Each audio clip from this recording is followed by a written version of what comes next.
Not every grace is immediate. Some unfold step by step. Today's story shows how God answers prayers in unexpected ways. Stay with us. Welcome to Following Padre Pio. Whether you're joining us for the first time or returning, we're glad you're here.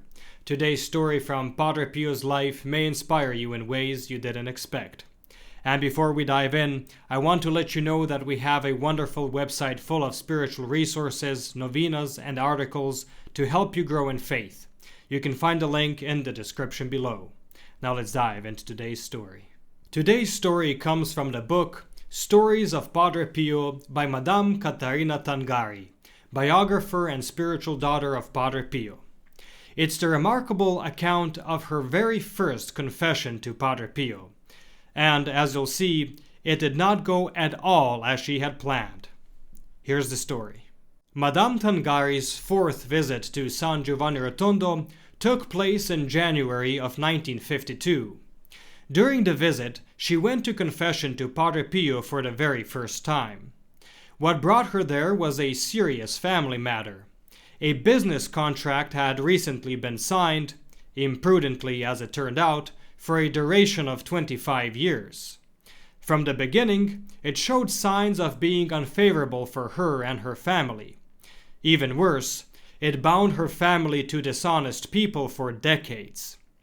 The situation troubled her deeply. For this reason, she decided to ask Padre Pio in confession for advice and for the help of his prayers. She prepared by making a novena in honor of the Immaculate Virgin. However, when the moment came, she found herself overwhelmed and embarrassed, unable to say anything at all. Padre Pio, seeing this, gently guided the confession himself. After giving her absolution, he asked, "Do you want anything else?" "Yes, Padre Pio, the contract," she answered immediately. Padre Pio remained silent. After a moment, he asked again, "Do you want anything else?" Thinking he had not heard her, she repeated, "Padre Pio, that contract." Again, there was no response. It was as if he had suddenly become deaf and mute. When he asked the question a third time, she suddenly understood what she truly needed to ask.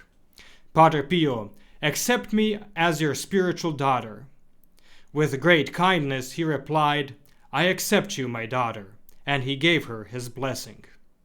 It was, by her own account, a strange confession, entirely different from what she had imagined. She had traveled solely for help concerning a harmful contract, yet on that matter Padre Pio had said nothing. Instead, she had asked to be accepted as his spiritual daughter, a request she didn't even intend to make, and he had granted it. Still, she left the confessional deeply disappointed. She had made many sacrifices for this journey, and now it seemed everything had been in vain. She was returning home without a single word of advice, with the contract still looming over her family.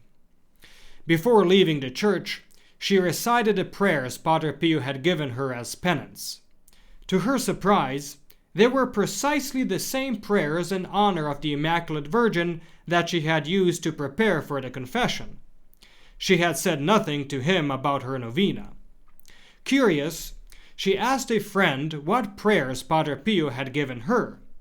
The friend answered that she had been given prayers in honor of Saint Michael, adding that she had recommended herself to Saint Michael in her preparation. Another friend, who had prepared with a novena to Our Lady of Pompeii, had received that same novena as her penance. How could Padre Pio have known? One of the friends asked in amazement. But Madame Tangari, burdened by disappointment, did not dwell on this mysterious fact. She knelt at the altar of the Immaculate Virgin beside Padre Pio's confessional to complete her penance. As she finished and thought of leaving, a remarkable thing happened.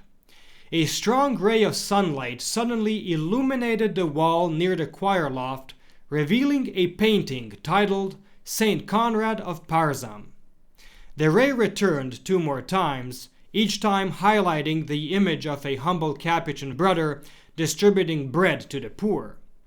When the light faded, the painting vanished back into the shadows.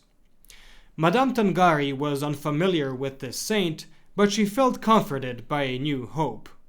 About a month later, while in a church in Naples, Madame Tangari asked a Capuchin friar for a book about a certain Franciscan saint.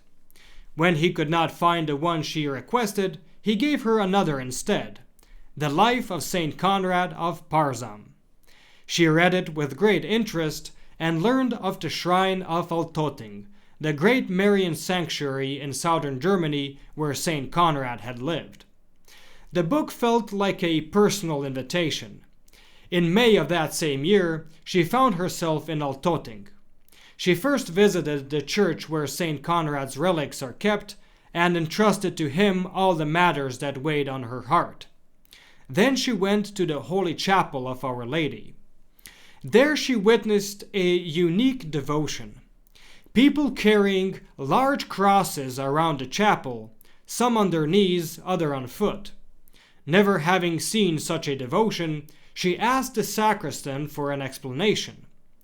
In the most desperate cases, he said, when no solution can be found, people promise Our Lady to carry the cross around the chapel if she will help them. He gave her a booklet titled The History of the Cross of Stocker.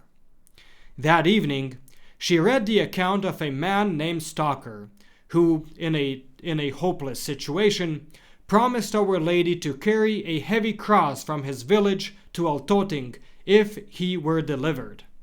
His prayer was answered immediately, and from that miracle this devotion was born, one that has brought countless graces ever since. The next morning, during Mass in the chapel, Madame Tangari felt the moment had come. With complete trust, she asked Our Lady to free her family from the contract.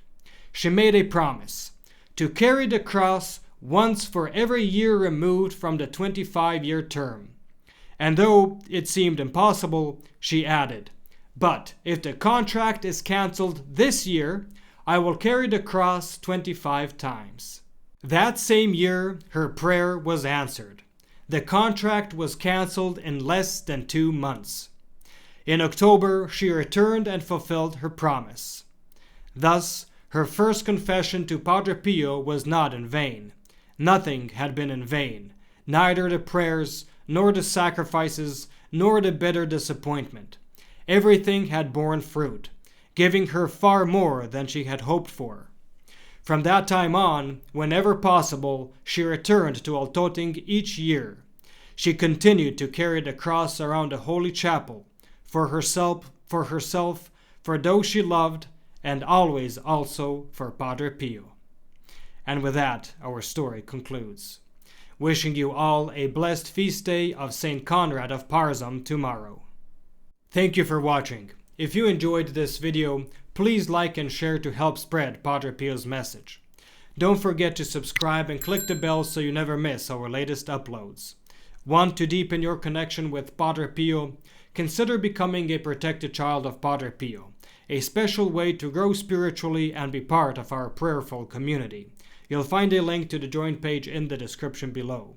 Check out the recommended videos on the end screen or the links in the description for more inspiring content, including our Padre Pio Thoughts for the Day playlist. May Our Lady and Padre Pio bless you, and we'll see you in the next video.